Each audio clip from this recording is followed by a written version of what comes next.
Hey, so I hadn't planned on making a video tonight. I just went out for a quick little fly, but it turned out to be kind of interesting, so I thought I would shoot some final comments and then post some of the flight footage anyways.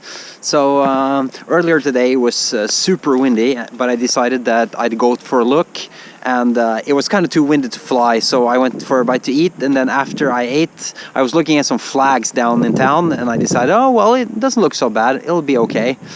And then I went up here to the Olympic ski jumping venue, and I tossed my plane in the air, and as soon as I did, the wind kicked back, and I knew I kind of made a bit of a mistake maybe. So you can look at the flags over here. It's blowing pretty well, and the only reason the audio isn't all blown out now is because I have this little shed behind me here, so it's kind of protecting me from the wind. So anyway, I did go for a flight. Here's my radio gear. I got my goggles and my transmitter right there. And I'm flying with the FMS Easy Trainer long range setup airplane today. That's it right there.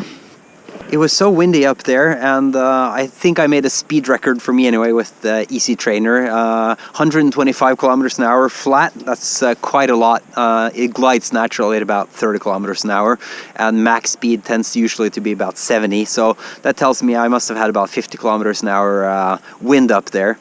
And of course, when I was flying up next to this hill right here, as you can tell from the flags over there, the wind was blowing directly onto the hill, so I mean the slope soaring effect was huge. So if I only had the stamina in terms of cold fingers, I think I could have kept going forever up there, because as soon as I put myself up next to the hill, the plane just went up and up and up. Even if I wasn't pointing straight into the wind, even if the wind was just coming sideways towards the plane, it was just climbing and climbing. But anyway, I did have one fun experience. I was looking at the ground speed indicator on the vector, and I was getting it as low as 1 kilometer an hour, and I was looking to see if maybe it was possible to sort of point the nose up even more to make it slow down even more and get a negative reading.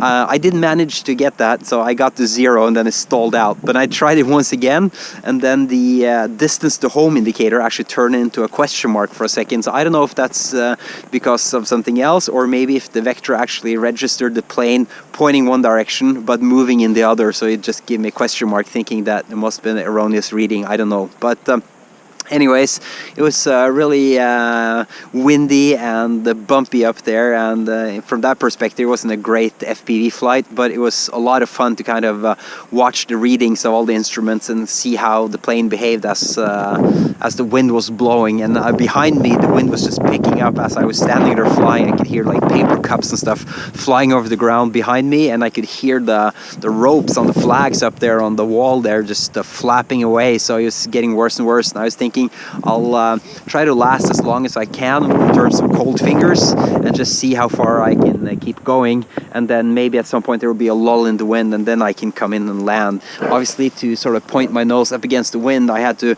go over in that direction and sort of crawl up next to the wall, and then I pushed the plane down and sort of try to push the nose up towards the valley over there to sort of get the ground speed as low as I could, and then put it down. And I had to make one go around, and it was kind of unnerving because I made a power off glide coming into the sort of the cove here in the back, and once I started maneuvering and the plane was really getting kicked around, I could hear the servos going away like crazy right behind me, so that was a little unnerving and unsettling maybe. But then I went around for one more try, and then I was able to sort of plunk it down pretty nicely. So all in all, a really interesting flight, and I thought I'd share with you guys here on my YouTube channel.